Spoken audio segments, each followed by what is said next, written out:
The rain hammered against the kitchen window of Romano's, each drop a tiny fist demanding entrance.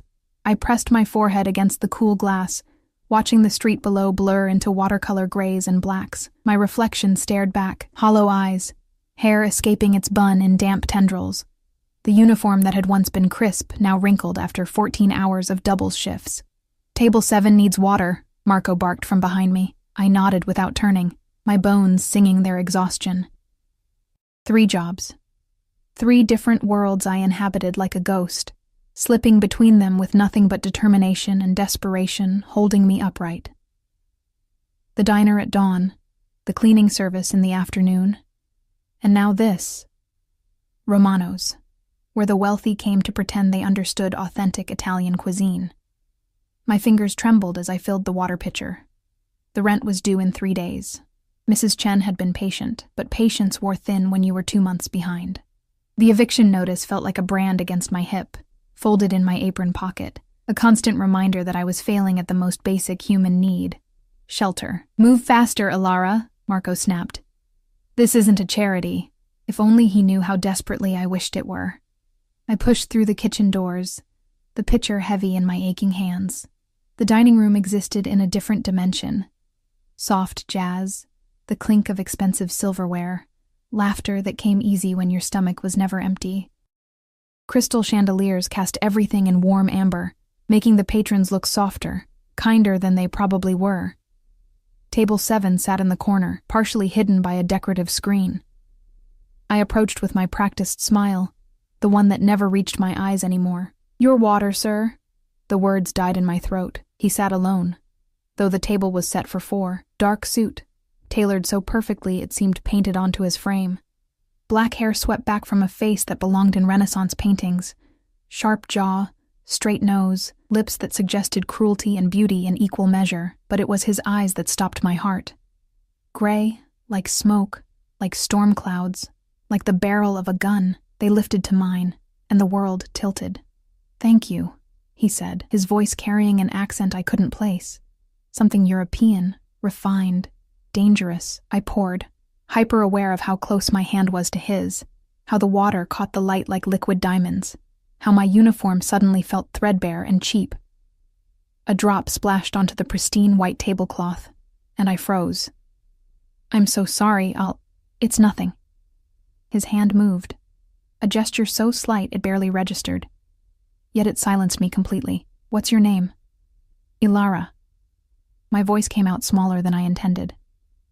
"Ilara." He repeated it slowly, tasting each syllable. "You look tired, Ilara." Heat flooded my cheeks. Of course I looked tired. I was tired.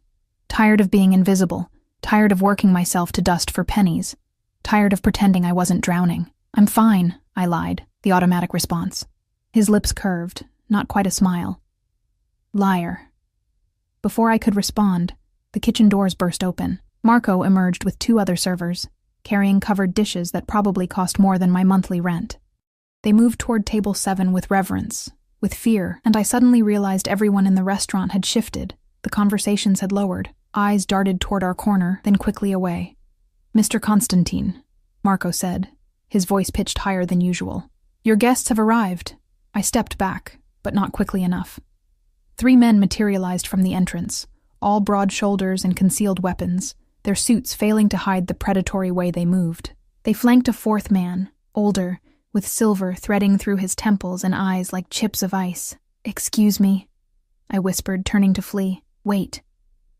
That single word, spoken softly, nailed my feet to the floor. I looked back. The gray-eyed man, Mr. Constantine, hadn't raised his voice, hadn't moved, but every person in the vicinity had responded as if he'd shouted. Even Marco had paled. "Yes, sir?" My heart rabbited against my ribs. "You'll be serving our table tonight, not a question, a decree." "Of course," Marco answered for me, practically shoving me forward. "Ilara is our best server." That was a lie. I'd been working here 3 weeks, still fumbling with the menu, still intimidated by the prices. But Marco's eyes pleaded with me not to contradict him, and something in the air felt charged, dangerous, like the moment before lightning strikes. The evening blurred into a surreal nightmare. I served course after course, antipasti, primi, secondi, while the 4 men conducted business in low voices, sometimes English, sometimes what sounded like Russian, occasionally Italian. I caught fragments, names I didn't recognize, numbers that made my head spin, references to shipments and territories and consequences. Through it all, those gray eyes tracked me. When I poured wine, when I cleared plates, when I stood against the wall waiting for the next summons. It felt like being studied by a wolf, deciding whether you were prey or something else entirely. "The lamb is excellent," the older man said, his accent thicker than Constantine's. "Your establishment has outdone itself, Marco." Marco beamed from near the kitchen, relief evident in every line of his body. "Ilara," Constantine said, and my name in his mouth felt intimate, forbidden. "More wine." I approached with the bottle, my hands steadier now despite my exhaustion. Perhaps I'd moved beyond fear into numbness. I reached between him and the silver-haired man, tipping the bottle carefully. That's when it happened. The older man shifted, his elbow connecting with my wrist. The bottle tilted, and before I could correct it, red wine cascaded across the pristine white tablecloth, across papers I hadn't noticed spread beside his plate, across what looked like blueprints or maps. Time stopped. The restaurant fell silent. Even the jazz seemed to pause, the pianist's fingers hovering above keys. "I'm sorry," I gasped, grabbing napkins, trying desperately to blot the spreading crimson stain.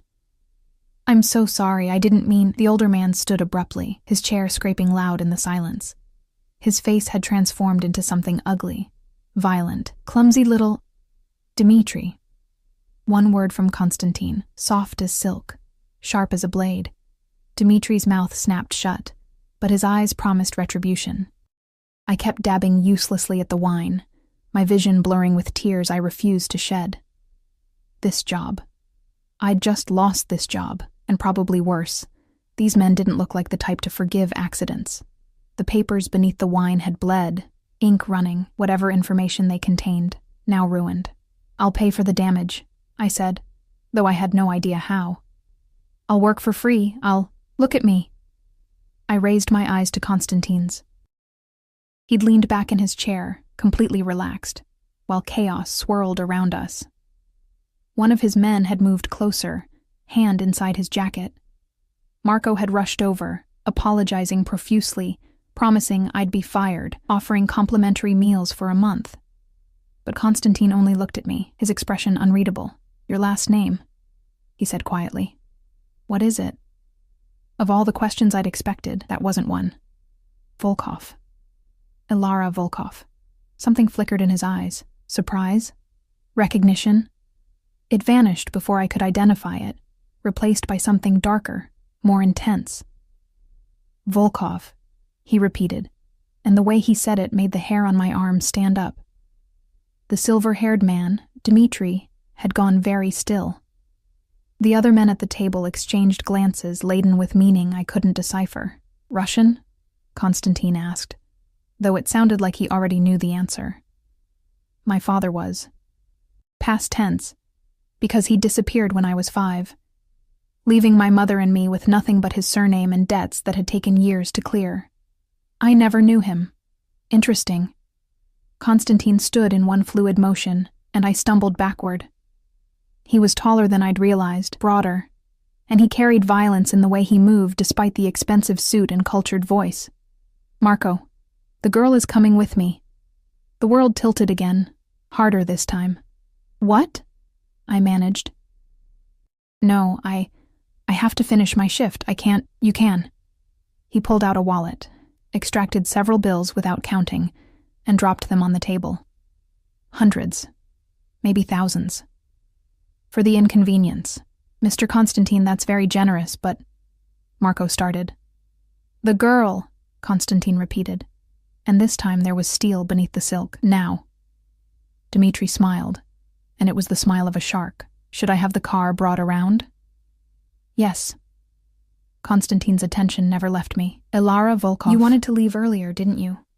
I heard you talking to yourself by the window." "I just want to leave," you said. My blood turned to ice. He'd been watching me even then, before I'd noticed him. "I meant my shift," I whispered. Not like this." Nevertheless, he extended his hand, and it wasn't a request. "You're leaving. With me." Every instinct screamed at me to run, but I couldn't move. Marco looked torn between relief and concern. The other diners had returned to their meals, but their attention remained fixed on our corner, waiting to see what would happen to the clumsy server who'd ruined the dangerous man's evening. Why? The question escaped before I could stop it. Constantine's smile could have cut glass. "Because your last name just made you the most valuable person in this restaurant. And because, Ilara Volkov, I don't believe in coincidences." He leaned closer, his voice dropping to a whisper only I could hear. "Your father stole something very precious from me, and now, after all these years, his daughter walks into my territory, spills wine on my associate's documents, and expects to simply leave?" His laugh was soft, almost gentle, which made it infinitely more terrifying. "Oh, sweet girl, you're not going anywhere." The car smelled of leather and something darker. Gunpowder, maybe, or the metallic tang of fear that had seeped into the upholstery over time. I sat pressed against the door, as far from Constantine as the back seat would allow, my fingers gripping the handle though I knew it wouldn't open. Child locks, probably, or something more sophisticated in a vehicle like this. The windows were tinted so dark the city lights barely penetrated, turning Chicago into a ghost of itself. Rain still fell, drumming against the roof like fingernails. And somewhere in the front seat, a man I couldn't see clearly drove us deeper into the night. "Where are you taking me?" My voice cracked, betraying the terror I was trying to contain. Constantine sat perfectly still, one arm draped along the back of the seat, not touching me but close enough that I felt the heat of him. He'd removed his jacket, revealing a white shirt that probably cost more than my car, if I still had a car. I'd sold it 2 months ago to pay for my mother's medication. "Somewhere safe," he said. "Safe," I laughed, and it came out broken. "You just kidnapped me from my job." "Kidnapping implies you had a choice. You didn't." He turned his head, those storm-gray eyes finding mine in the darkness. "The moment Dmitri saw your name, you became a liability, or an asset, depending on perspective. Would you prefer I'd left you there for him to handle?" The image of Dmitri's shark smile flashed through my mind. I shuddered. What did my father steal? The question burned in my throat. "I told you I never knew him." "He left when I was 5. Whatever he did, it has nothing to do with me, doesn't it?" Constantine's fingers drummed once against the leather, a soft rhythm that somehow felt threatening. "Blood debt doesn't evaporate with absence, Ilara. Your father took something irreplaceable from my family. Money, yes, millions. But more than that." His jaw tightened, a muscle jumping beneath the skin. "He took my brother's life." The words hung in the air like smoke, choking me. "No," I whispered. "My father wasn't... He couldn't have..."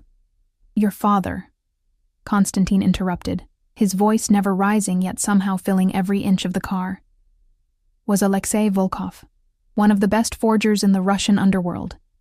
He came to America promising loyalty, promising his skills to our organization. Instead, he created documents that sent my younger brother into a trap. Sergei was 19 years old when they found him in the warehouse. 19.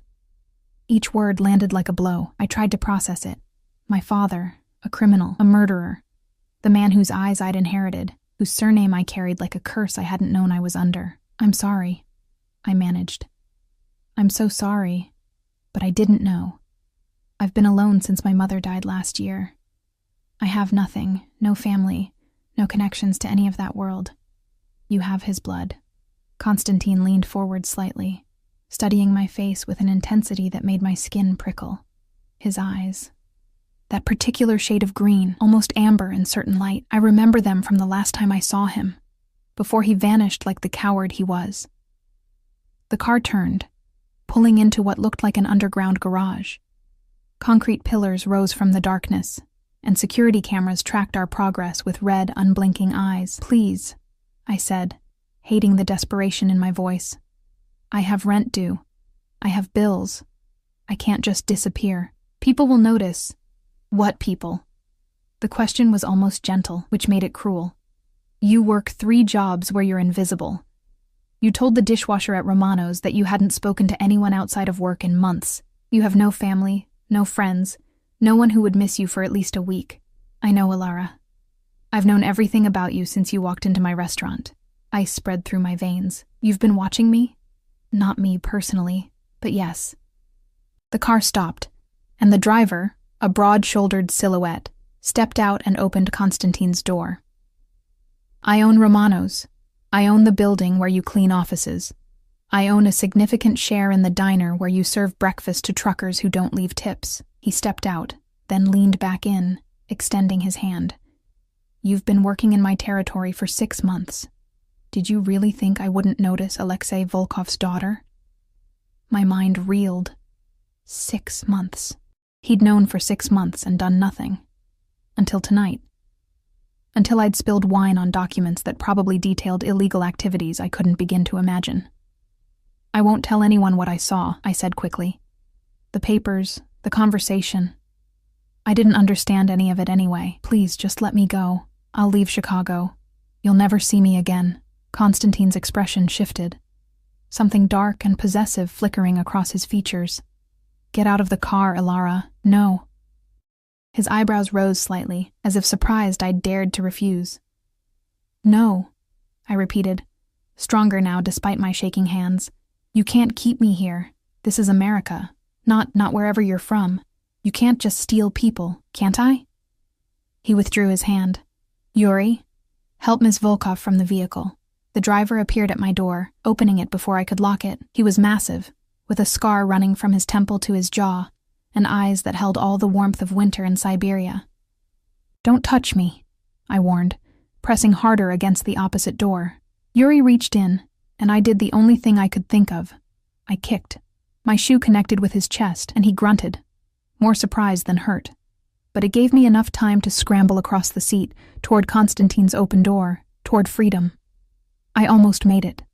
Constantine caught me around the waist, pulling me against him with one arm while I struggled. He was solid as stone, immovable, and when I tried to elbow him, he simply tightened his grip until I couldn't breathe properly. Stop, he commanded, his breath warm against my ear. You'll hurt yourself. Let me go.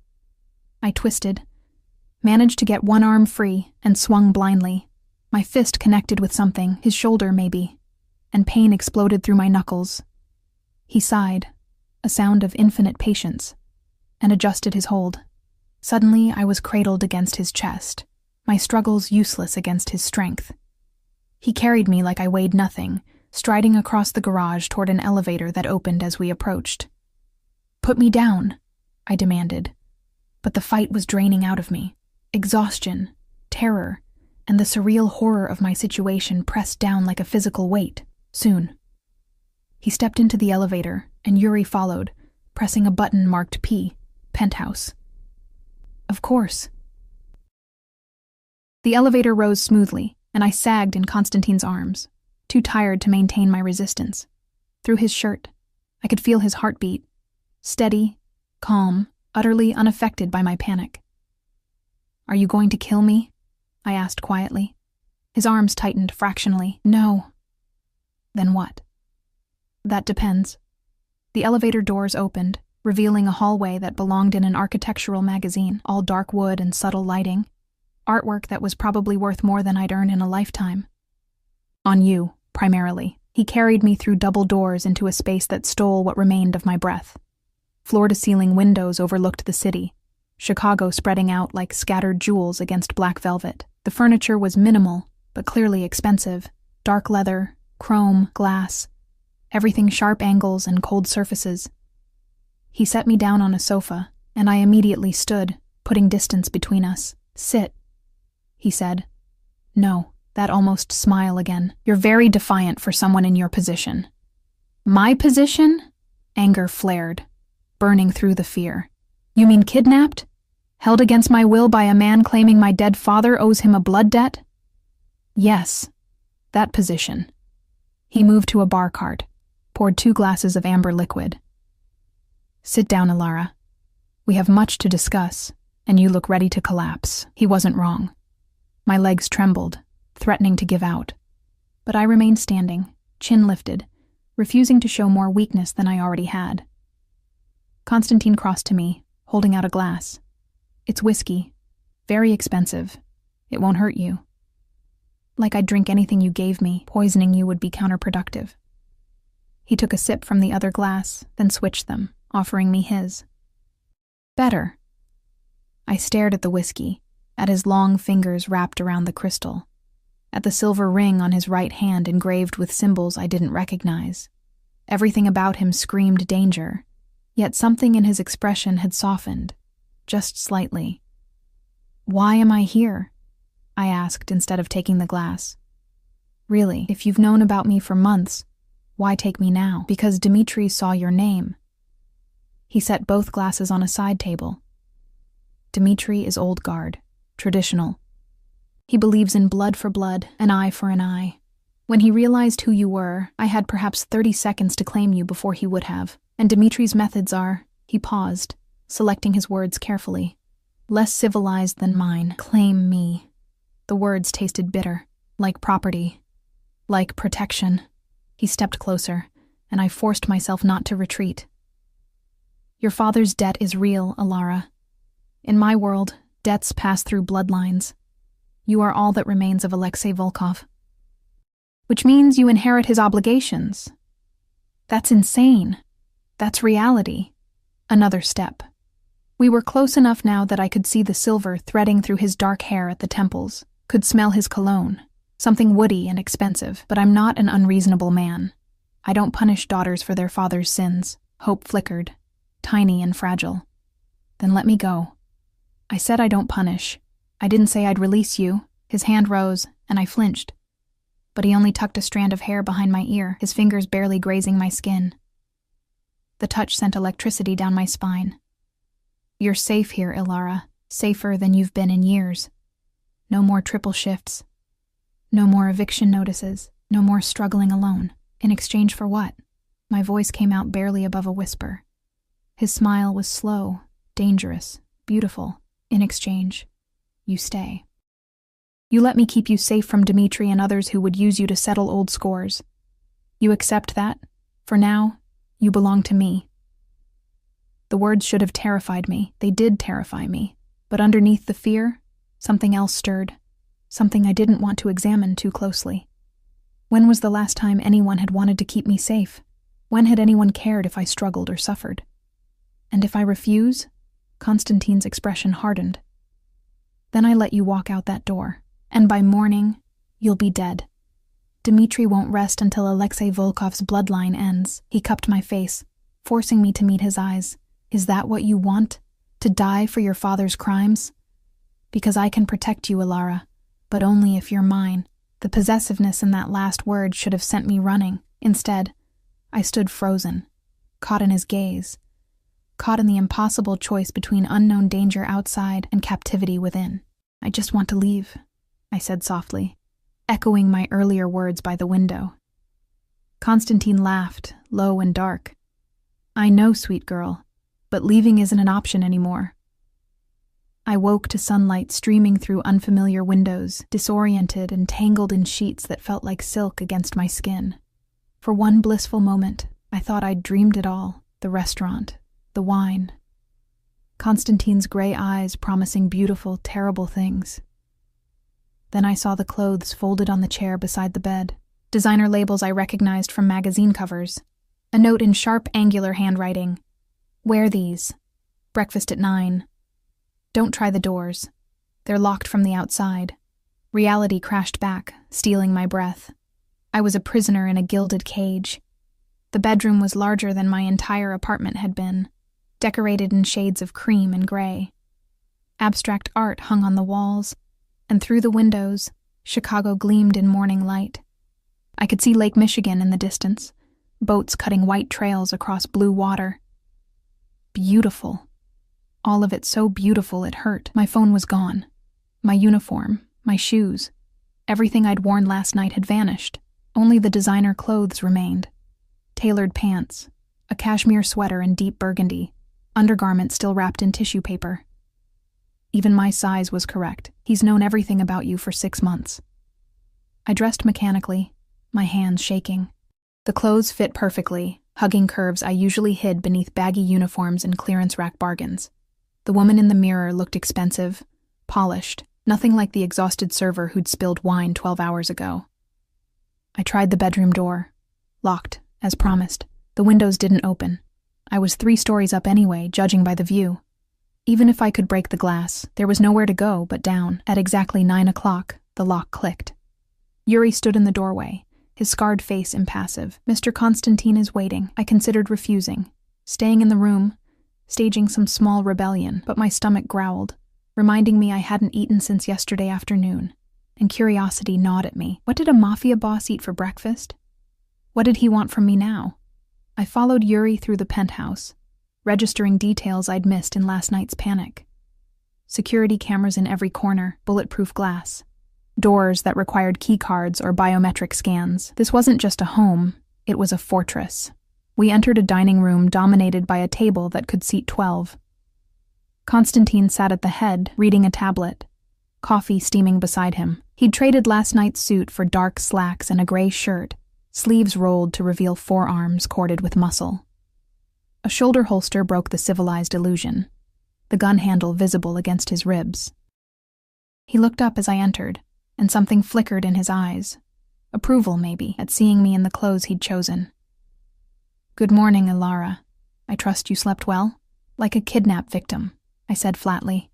His lips twitched. "Sit. You need to eat." The table was laden with food, eggs, pastries, fresh fruit, smoked salmon, cheeses I couldn't name. Enough for 10 people, prepared by staff I hadn't seen or heard. Ghosts serving a ghost. I sat as far from him as possible, at the opposite end of the table. Constantine sighed. "That's unnecessary. I won't bite. Forgive me for not trusting you. I don't ask for trust. I ask for pragmatism." He stood, taking his coffee and plate, and moved to sit beside me instead, close enough that his knee brushed mine beneath the table. "You're here. You're safe. You're wearing clothes that cost more than a month's rent. The situation could be considerably worse." Could it? I grabbed a croissant, tearing it apart more violently than necessary. "I'm locked in a penthouse by a man who thinks he owns me because of something my father did before I could even read. I don't think I own you." He leaned back, studying me with that unnerving intensity. "I'm simply stating facts. In my world, you're mine until the debt is settled. How we handle that reality is up to you." I bit into the croissant, forcing myself to chew, to swallow past the lump in my throat. It tasted like heaven, buttery and perfect, and I hated that something so small could bring me pleasure in this nightmare. "What do you want from me?" I asked quietly. "Many things." He sipped his coffee, deliberate, measured. "First, information. Tell me about Alexei. What do you remember?" "Nothing useful. I was 5 when he left." The old pain stirred, dull now but never quite gone. "My mother said he had business overseas. She kept expecting him to come back. He never did." "No messages? No contact at all?" "Nothing. We struggled for years. My mother worked herself sick trying to keep us afloat. Bitterness crept into my voice. Whatever debt he owed you, he paid it with her life. The stress destroyed her. Cancer took the rest." Constantine's expression remained neutral, but something shifted behind his eyes. "I'm sorry for your loss. Are you?" I set down the croissant, appetite gone. "Because it seems like you're continuing his legacy of destruction." "I'm keeping you alive." His voice hardened. "Dmitri has connections throughout the city. He's already sent inquiries trying to locate you. If he discovers you're under my protection, he'll challenge it. If he finds you unprotected," he didn't finish, but the implication hung heavy between us. "So I'm bait." "No, you're leverage." He reached out, fingers grazing my wrist where my pulse hammered visibly. "And you're under my protection, which means anyone who touches you answers to me." And the possessiveness in his tone sent conflicting signals through my body. Fear, and something dangerously close to excitement. I jerked my hand away. "I didn't ask for your protection. You didn't have to." He stood abruptly, moving to the windows. Morning light carved his profile in gold and shadow, beautiful and brutal in equal measure. Alexei's betrayal cost me more than money or even my brother. It cost me trust, reputation, standing within the organization. For 15 years, I've searched for him. For 15 years, I've owed a blood debt I couldn't collect. He turned, pinning me with those storm-gray eyes. And then you walked into my restaurant wearing his face, carrying his name. Do you understand what that means to me? I shook my head, afraid to speak. It means fate handed me exactly what I needed. He crossed back to me, each step deliberate, predatory. Dmitri wants you dead. Others in the organization see you as a loose end, a witness who could talk. But I see something different. He crouched beside my chair, bringing us eye level. This close, I could see flecks of silver in his irises, could smell coffee and that woody cologne, could feel the heat radiating from his body. I see a woman who's been invisible her entire life, working herself to death, expecting nothing, asking for nothing. A woman who's stronger than she knows. His hand rose slowly, giving me time to pull away, and cupped my cheek. A woman who could be so much more than a server in a restaurant she'll never afford to eat in. What are you saying? My voice trembled. I'm saying stay. Not as a prisoner, but as— He paused, selecting words carefully. As someone under my care, let me give you the life your father's crimes stole from you. Safety. Comfort. Protection. In exchange for what? I asked again. Because nothing came free in this world. His thumb traced my lower lip, feather light, and my breath caught. In exchange, you don't run. You don't fight me. You accept that for now, your life is intertwined with mine. That's not an answer. It's the only answer I have right now. He stood, breaking the moment, and I could breathe again. I have business to attend to. Yuri will stay with you. If you need anything, ask him. What I need is to leave. Konstantin's expression hardened. That's the one thing I can't give you. Not yet. He left, and the silence he left behind felt crushing. I stared at my untouched breakfast, at the luxury surrounding me, at the cage I couldn't see but felt in every locked door, every watchful camera. 3 days passed in surreal monotony. I woke to clothes selected by invisible hands, ate meals prepared by ghosts, read books from Konstantin's extensive library, Russian literature mostly, heavy with tragedy and doomed romance. The irony wasn't lost on me. Konstantin appeared sporadically. Breakfast one morning, lunch the next, dinner when business allowed. We talked, carefully circling each other like wary animals. He asked about my mother, my childhood, the jobs I'd worked. I asked about his organization, his business, the world I'd stumbled into. He answered some questions, deflected others, and through it all, those gray eyes studied me with an intensity that made my skin feel too tight. On the 4th night, everything changed. I woke to voices, angry, urgent, speaking rapid Russian. Light sliced under my bedroom door. I grabbed the robe draped over the chair and crept closer, pressing my ear to the wood. Cannot keep her here indefinitely. A voice I didn't recognize. I can do whatever I want. Konstantin, cold as winter. She's mine. Dmitri is demanding a meeting. He knows she's here. Silence, taut as a wire. Let him demand. I don't answer to Dmitri. You answer to the council. They're asking questions, Alexei. About the girl, about your intentions. My intentions are my own. Footsteps approached, and I scrambled back to bed, heart racing. The door opened, and Konstantin stood silhouetted against the hallway light. I know you're awake, he said quietly. I sat up slowly. Who's the council? He entered, closing the door behind him. In the darkness, he was all shadows and danger, the gun at his hip catching ambient light. The governing body of our organization. 12 men who decide matters of territory, blood debt, and succession. And they want me dead. Some do. He moved to the windows, staring out at the sleeping city. Others see opportunity. A few want to use you against me. Why would they? Understanding dawned, cold and certain. Because you're protecting me. Because it makes you look weak. Protecting what's mine doesn't make me weak. He turned, and even in darkness, I felt the weight of his gaze. It makes me dangerous. I'm not yours, I whispered. But the words lacked conviction. He crossed to the bed in 3 strides, looming over me. Aren't you? You wear clothes I bought, eat food I provide, sleep in my home, under my protection. You've been mine since the moment I decided to keep you. You can't just decide, I already did. He sat on the edge of the bed, close enough that I felt the mattress dip, that his thigh pressed against mine through the blankets. And tomorrow, the council will demand proof that you're worth the controversy you've caused. Fear spiked. What kind of proof? His hand found mine in the darkness, engulfing it, his thumb tracing circles on my palm. That depends on what story we tell them. We could say you're leverage, bait to draw out Alexei if he's still alive. We could claim you're providing information about his operations. Or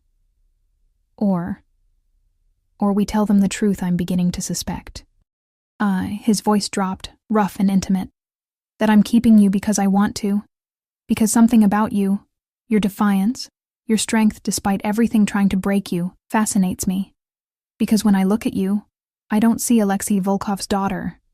I see Alara, and I want her for myself.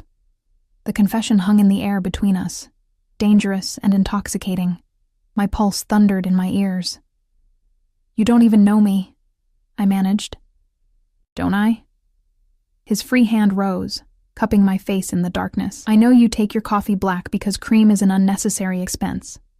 I know you walk home from work to save bus fare. I know you donated plasma twice a week until it made you too weak to stand your shifts. I know you're alone in this world, fighting battles no one sees, expecting no help, asking for no mercy. Each word landed like a touch. You've been watching me. Yes. No apology, no shame. And what I've seen makes me want to keep watching, to keep you safe, to give you everything you've been denied. I don't want your money. No, you want freedom. His thumb traced my cheekbone. But freedom is an illusion, Ilara. Everyone answers to someone. Everyone is bound by something. The question is, who do you choose to be bound to? Before I could answer, his phone buzzed. He pulled away, checking the screen, and his expression went cold. Dmitri just arrived downstairs with 6 men. He's demanding I surrender you for council judgment. Terror flooded through me. What are you going to do? Konstantin stood. All business now. The moment of intimacy shattered. I'm going to show him exactly what happens to people who demand things from me. He moved to the door, then paused. Stay here.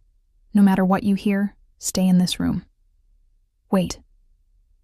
But he was gone, and the lock clicked with terrible finality. I disobeyed. The moment Konstantin's footsteps faded, I was at the door, pressing my ear against the wood.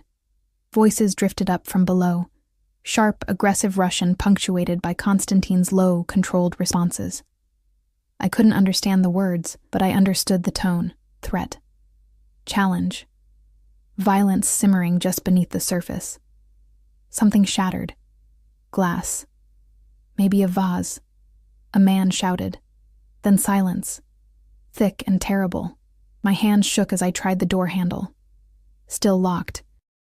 I scanned the room frantically, searching for anything I could use, any way out. The windows were reinforced, unbreakable.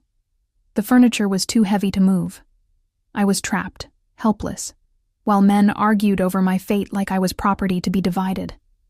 A gunshot cracked through the silence. I froze, hand pressed to my mouth to muffle the scream clawing up my throat. One shot. Then nothing. Just my ragged breathing and the thunder of my pulse in my ears. Minutes crawled past, or hours. Time lost meaning in that room. In the space between the gunshot and knowing who'd fired it, who'd fallen. The lock clicked. Konstantin stood in the doorway, and I'd never been so relieved and terrified to see another human being. His shirt was splattered with blood, fresh, bright red against the gray fabric. A cut split his eyebrow, blood trickling down his temple, but he was alive. Solid. Real. You're hurt, I whispered. Not my blood. Mostly. He stepped inside, closing the door with a gentleness that contrasted sharply with his appearance. I told you to stay away from the door. I heard a gunshot. Yes.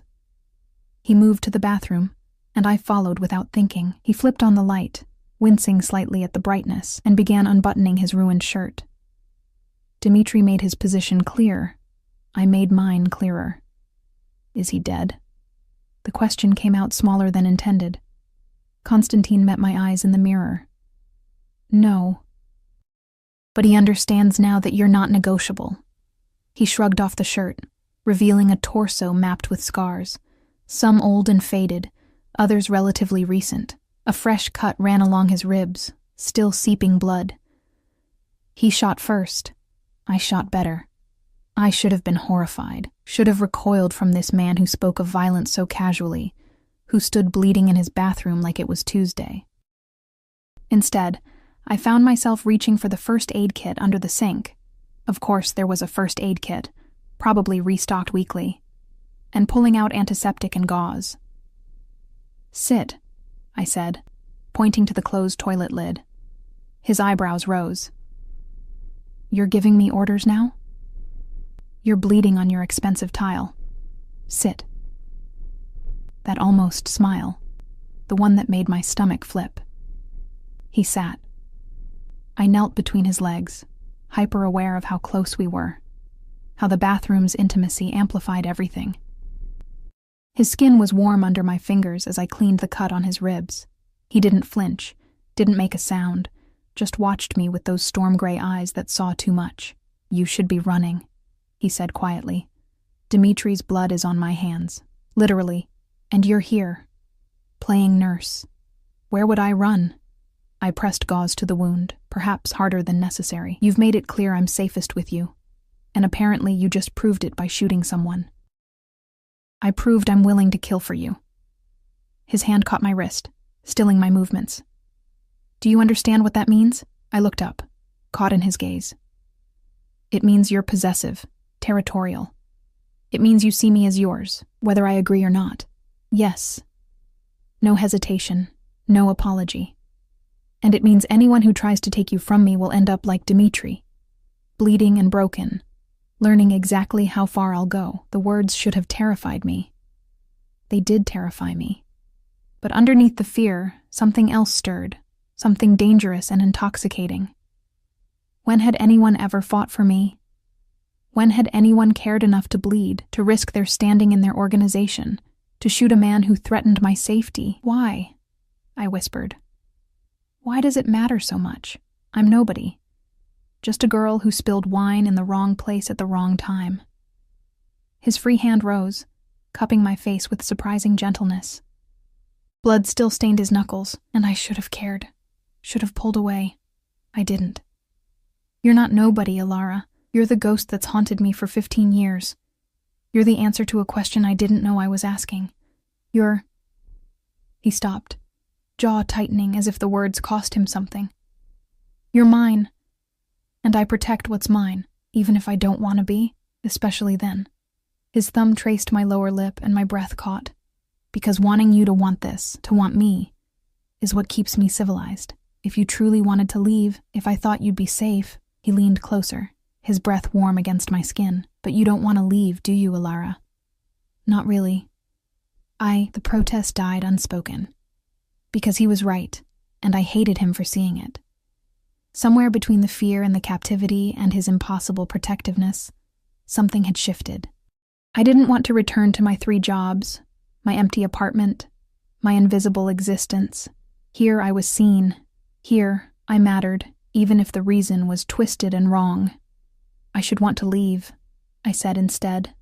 But you don't. He stood abruptly, pulling me up with him, backing me against the bathroom wall. We were so close now I could count his heartbeats in the pulse at his throat. Say it. Tell me you want to stay. I can't. You can. His hand slid into my hair, tilting my head back. 3 words, Alara. That's all I need. And then what? You keep me locked in this penthouse forever? I become your kept woman? Your pretty prisoner? No. His forehead touched mine, and the intimacy of it stole my breath. Then you become my partner, my equal. Someone I trust enough to give freedom because I know you'll choose to stay. That's insane. That's my world. His lips hovered over mine, not quite touching, the space between us charged with electricity. Say it. The moment stretched, taut as a wire. Every rational thought screamed at me to refuse, to maintain my dignity, to remember I was here against my will. But rationality had no place in this bathroom, in this space between one heartbeat and the next. "I want to stay," I whispered. He kissed me. It wasn't gentle. It was possession and promise, hunger and restraint. Everything unsaid between us compressed into one searing moment. His hand tightened in my hair, and I clutched his shoulders, dizzy with the intensity of it, with the way my body responded despite my mind's protests. When he pulled back, we were both breathing hard. "That changes everything," he said, voice rough. "I know." A knock at the bedroom door shattered the moment. Yuri's voice, urgent in Russian. Konstantin answered without looking away from me, his tone sharp. Whatever Yuri said made his expression harden. "The council wants a meeting, now." He released me, stepping back, and the loss of his heat felt like a wound. "They've heard about Dmitri. They want answers." Fear spiked through my chest. "What will you tell them?" "The truth." He grabbed a clean shirt from the closet, shrugging it on despite the bandage I'd just applied. "That you're under my personal protection. That anyone who challenges that challenges me directly.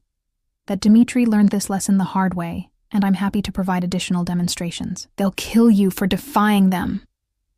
He paused, fingers on his buttons, and something softened in his expression. "You're worried about me. I'm worried about being handed over to someone worse than you, liar." But he smiled, quick and genuine. "Stay here. Yuri will guard the door. I'll return before dawn. And if you don't?" He crossed to me in 2 strides, kissing me again, harder this time, more desperate. "Then you run. Yuri will have instructions, money, documents. You disappear. Change your name, live the quiet life you wanted. Konstantin, promise me. If I don't come back, you run." I nodded, unable to speak past the lump in my throat. He left, and the silence he left behind felt different now. Heavier. I sank onto the bed, fingers touching my lips, tasting him still. What had I done? I'd just promised to stay with a man who'd kidnapped me, shot someone for me, kissed me like I was oxygen and he was drowning. And the worst part? I meant it. Hours passed. I tried to sleep but couldn't, too wired, too aware of every sound in the penthouse. Yuri stood outside my door, silent as a statue. Through the windows, Chicago's lights gradually dimmed as night deepened toward morning. At 4 a.m., I heard the elevator. I was at the door immediately, ear pressed to the wood. Footsteps, multiple sets. Voices speaking Russian, tense but controlled. Then Konstantin's voice, tired but alive, giving orders. The lock clicked. He stood there looking exhausted, blood cleaned from his face, but his eyes haunted. Behind him, 3 men I didn't recognize, all in expensive suits, all wearing expressions of wary respect. "Ilara," Konstantin said, and his voice held something I hadn't heard before. Relief. "The council has made their decision. Come. There's someone you need to meet." I followed him to the living room, acutely aware of the other men's eyes tracking my every movement. They arranged themselves like pieces on a chessboard, strategic, deliberate, dangerous. An older man sat in Konstantin's chair, silver hair immaculate, eyes the color of winter ice. He studied me with the intensity of someone appraising expensive merchandise. "So?" he said in heavily accented English. "This is Alexei Volkov's daughter." I lifted my chin, refusing to show fear. "Yes." "You look like him. Same eyes, same defiance." He gestured to the sofa. "Sit, child. We have much to discuss about your future." Konstantin moved beside me, his hand finding the small of my back. A gesture of support, of ownership, of warning to the others. "Victor is head of the council. Whatever he says, you answer honestly. Do you understand?" I nodded, sitting because my legs threatened to give out. Victor's gaze never left my face. "Your father stole from us, betrayed us. caused the death of good men. He leaned forward, clasping his hands. Normally, blood debt demands blood payment. Dmitri argued for your execution. Others suggested alternative uses for a young woman in your position. Bile rose in my throat, but Konstantin made a compelling case for a different solution. Victor's lips curved, though it wasn't quite a smile. He claims you are valuable not as punishment, but as redemption. That through you, the Volkov name can be restored to honor within our organization. I don't understand, I whispered. He wants to marry you. The words hung in the air like smoke.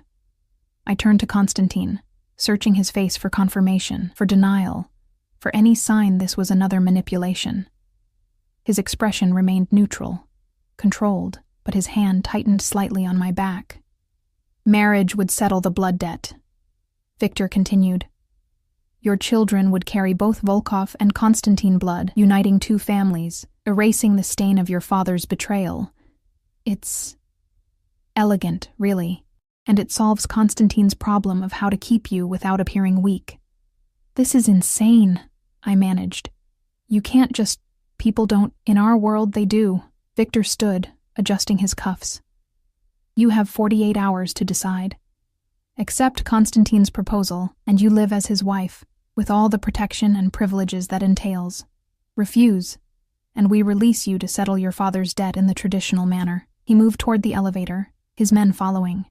At the doors, he turned back. Choose wisely, Miss Volkov. Konstantin is hard, but he's fair. And he's already shown he'll kill to keep you. Not many women can claim such devotion. The penthouse felt different in the hours after Victor's departure. Smaller, somehow, despite its sprawling luxury. Or perhaps I was simply more aware of the walls, of the choice that had been handed to me like a beautifully wrapped grenade, marriage or death. Konstantin stood at the windows, silhouette dark against the pre-dawn sky. He hadn't spoken since the council left, hadn't looked at me, and the silence stretched between us like wire ready to snap. You should have told me, I said finally. Would it have changed anything? He turned, and exhaustion lined his face. Not physical, but something deeper. You still would have had to choose. I could have prepared. Could have... I stopped, because what could I have done? Run? Hide? Pretend this nightmare would resolve itself without my participation? Could have what, Alara? He crossed to the bar, poured vodka with steady hands despite everything. Could have convinced yourself you had more options than you do? That's a kindness I won't give you. False hope is crueler than honest truth. I watched him drink, watched the tension in his shoulders, the way his jaw tightened. This man who'd shot someone for me hours ago now looked almost vulnerable in the gray light filtering through the windows. Did you mean it? The question escaped before I could stop it. The proposal, or is it just another cage with prettier bars? His laugh was bitter. You think I'd fabricate a marriage proposal to satisfy the council? I could have claimed you as a mistress, a prisoner, a dozen other things. Marriage binds me as much as it binds you. Then why? He set down his glass with careful precision. Because when Victor suggested execution, I understood something I'd been avoiding. The thought of you dead, of your blood on someone else's hands because I couldn't protect you. His voice roughened.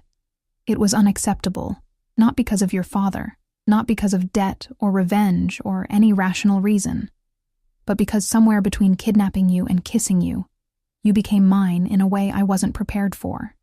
My heart hammered against my ribs. That's not love. That's obsession. I know. He moved closer, each step deliberate. I know exactly what this is. I'm not a good man, Alara. I've done terrible things, will do more terrible things, but I'm honest about what I am. Can you say the same? What's that supposed to mean? It means you've been lying to yourself since the moment I took you. He stopped directly in front of me, close enough that I had to tilt my head back to meet his eyes. You tell yourself you're here against your will, that you want to leave, that this is all captivity and coercion. But I've seen the way you look at me. I felt the way you respond when I touch you. You're terrified, yes, but you're also alive in a way you haven't been in years. That's not true? His hand cupped my face, thumb tracing my cheekbone. Then tell me to stop. Tell me you feel nothing. Tell me that when I kissed you, your world didn't shift on its axis the way mine did. I couldn't. The words stuck in my throat, blocked by truth I wasn't ready to admit. I thought so. He released me, stepping back, and the loss of contact felt like abandonment.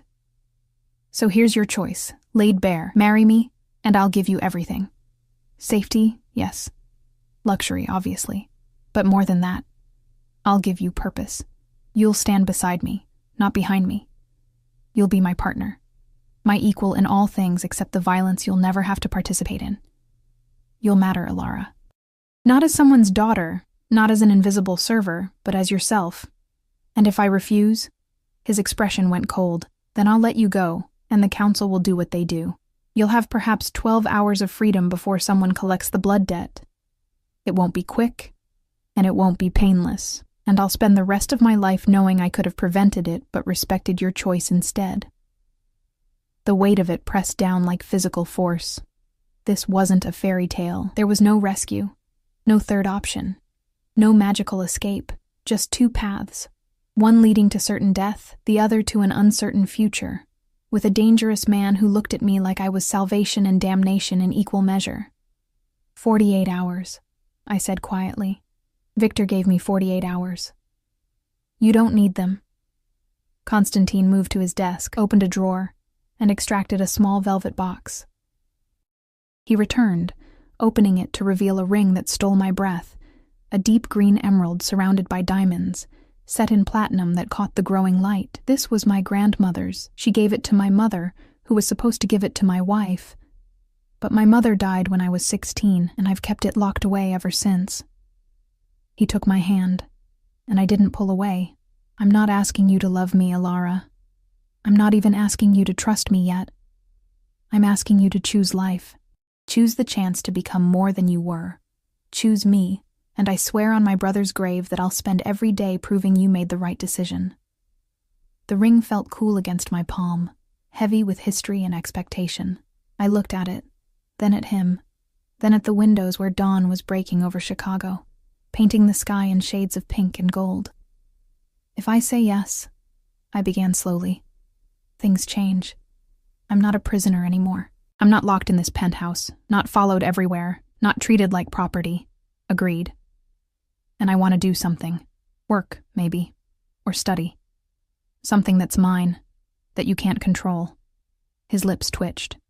Negotiating already. My grandmother would have liked you, he sobered. Yes. Whatever you want to do, I'll support it, within reason. I can't have my wife working night shifts in dangerous neighborhoods, but a business, education, charity work, whatever drives you. And you stop lying to me. No more secrets about who you are or what you do. I won't be shielded like a child. That one's harder. He considered, weighing something internal. I'll tell you everything that doesn't put you in additional danger. Some things are better left unknown. Not to protect my interests, but to protect you. Can you accept that? I thought about it. About all the things I'd learned in the past few days. All the violence I'd glimpsed. Did I really want to know every detail of his business? Every death he'd ordered? Every crime committed in his name? As long as you never lie directly to my face, I said. Omission I can handle. Lies, I can't. Deal. He held out his hand, formal, like we were closing a business arrangement. In a way, I supposed we were. Anything else? Just one thing. I took his hand, but didn't shake it. Instead, I pulled him closer. Close enough to see the silver in his gray eyes, the faint scar on his chin, the exact moment surprise registered on his face. If we're doing this, if I'm choosing to stay, choosing you, then you need to understand something too. What's that? I'm not the helpless girl you kidnapped from Romano's anymore. You've woken something up in me, Constantine. Something that's been sleeping for too long. So if you expect a docile wife who asks no questions and causes no trouble, you've made a terrible mistake. His smile was slow, genuine, beautiful, good.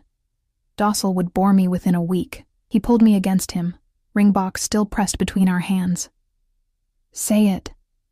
Say you'll marry me.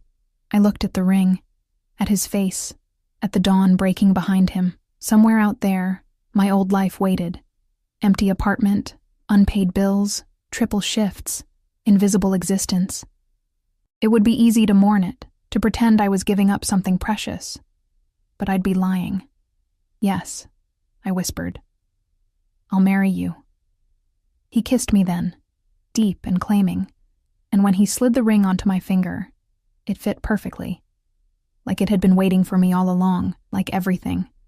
The spilled wine, the council meeting, even my father's ancient betrayal had been leading to this moment. 3 months later, I stood in a different penthouse, this one ours, purchased together, decorated with my input and his money. Constantine had been true to his word. I wasn't a prisoner. I came and went with security, yes, but freedom within the constraints of his world. I'd enrolled in business classes at Northwestern, started a foundation for children of incarcerated parents, found purpose in places I'd never thought to look. The wedding had been small, private, attended only by the council and a handful of Constantine's most trusted associates. Victor had given me away, ironic, considering he'd been ready to order my execution weeks before. But in this world, pragmatism trumped sentiment. I was useful now. Valuable. A bridge between old grudges and new alliances. I'd learned the truth about my father in those months. Constantine had investigators track down what really happened. Alexei hadn't just stolen money and forged documents. He'd been working with the FBI, selling information, setting up elaborate stings. Sergei's death hadn't been intentional, but it had been the consequence of Alexei's choices. And when it all fell apart, when his cover was blown, he'd run. Abandoned his family to clean up the mess he'd created. Learning that had hurt worse than not knowing. But it also freed me. I wasn't responsible for his sins. I was just responsible for my own choices going forward. You're thinking too hard again. I turned from the window to find Constantine watching me, jacket off, sleeves rolled up, looking more relaxed than I'd ever seen him. 3 months of marriage had softened some of his harder edges, though he was still dangerous, still ruthless when necessary. But with me, he was different. Gentle, almost tender. Just remembering, I said. The restaurant? He crossed to me, arms sliding around my waist, chin resting on my shoulder. The wine you spilled that changed everything? I was thinking about what you said that first night. I just want to leave. And you laughed. I did. His breath warmed my neck, because I knew even then you wouldn't. That something was pulling us together, fate or chance or whatever you want to call it. You're surprisingly romantic for a Mafia boss. Only with you. He turned me in his arms, and the love in his eyes still surprised me. Genuine, fierce, completely unexpected, only ever with you. I kissed him, tasting coffee and contentment, and somewhere in the background, my phone buzzed with a message from my professor, my new friend from class, my life that was mine, and real, and full. I need to go, I said against his lips. Study group in an hour. Yuri will drive you. I know. I pulled back, straightening his collar out of habit. Will you be home for dinner? Wouldn't miss it. Victor's coming by after, some business with the ports, nothing you need to worry about. There it was, the omission, the line between his world and mine that we'd agreed to maintain. I nodded, accepting it, because I'd learned that some knowledge came with too high a price. Be careful, I said. Because despite everything, the worry never quite left. This world was dangerous, and Constantine had enemies who would love to hurt him through me, always. He kissed my forehead, my nose, my lips. Go. Learn things. Make me proud. I grabbed my bag and headed for the elevator. Yuri materializing from wherever he lurked to accompany me. At the doors, I turned back. Constantine stood framed by the windows, Chicago spreading out behind him, looking every inch the powerful man he was. Hey, I called. He looked up. I love you. His smile could have lit the city, I know. Now go, or you'll be late. The elevator descended, carrying me toward my afternoon, my education, my future. And as the doors closed, I caught my reflection in the polished metal. Designer clothes, confident posture, emerald ring catching the light, the girl who'd spilled wine and changed her fate. I'd chosen this life, chosen him, chosen to transform captivity into partnership, fear into something that resembled love. And standing there, watching Chicago rush past through tinted windows, I realized I'd choose it again, every single time, Because sometimes the cage breaks open from the inside, sometimes the prisoner becomes the queen.